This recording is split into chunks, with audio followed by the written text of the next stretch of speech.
કાંકરેજ તાલુકા વેપારી મથક થરામાં મુસ્લિમ બિરાદરો દ્વારા તાજિયા જુલુસ નીકાળવામાં આવ્યું। મુસ્લિમ ધર્મમાં રમઝાન ઈદ એ આનંદ અને ઉત્સાહનો તહેવાર છે, ઉલ્લાસનો તહેવાર છે, જ્યારે મોહરમ એ હઝરત ઇમામ હુસૈન અને તેમના અન્ય 72 સાથીઓ કરબલાના મેદાનમાં શહીદી વહોરી હતી તે મોહરમ એ એક શોકનો દિવસ છે। આમ મુસ્લિમ ધર્મની વાત કરીએ તો મોહરમ એ મુસ્લિમ ધર્મનો પહેલો મહિનો કહેવાય છે। મોહરમ મહિનાનો ચાંદ દેખાતા જ મુસ્લિમ ધર્મના લોકો પોતાના શહેરમાં ઇમામ હુસૈન ચોકમાં હોય કે અન્ય કોઈ મસ્જિદમાં હોય ત્યાં પણ 10 દિવસ સુધી મિલાદના પ્રોગ્રામ રાખવામાં આવતા હોય છે। આમ કરબલા અને ઇમામ હુસૈનની શહીદીનો ઇતિહાસનું બયાન કરવામાં આવતું હોય છે કે કરબલાની મહાન દુઃખદ ઘટના આજથી લગભગ 1400 વર્ષ પહેલા બની હતી। હઝરત ઇમામ હુસૈન પોતાના 72 સાથીઓ સાથે શહાદત સ્વીકારી લીધી હતી।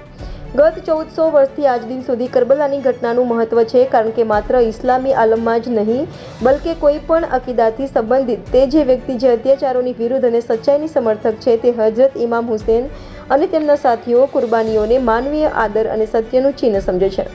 મોહરમ એ હઝરત ઇમામ હુસૈન અને અન્ય કરબલાના શહીદોની સ્મૃતિમાં શોકનો દિવસ ગણવામાં આવે છે। આ દિવસે મુસ્લિમો કરબલાની યાદમાં ઉપવાસ રાખે છે। તેઓ ઠંડુ પીણું, શરબત, દૂધની વાનગી બનાવીને દાનનું કાર્ય કરી પુણ્ય કરે છે। આમ કાંકરેજના થરામાં મોહરમની 9મી રાત્રે પણ થરા શહેરમાં તાજિયા નીકળવામાં આવે છે। આમ 10મા દિવસે પણ બપોરે 2 થી 3 વાગ્યાના સમયમાં થરા શહેરમાં તાજિયા જુલુસ નીકળવામાં આવે છે।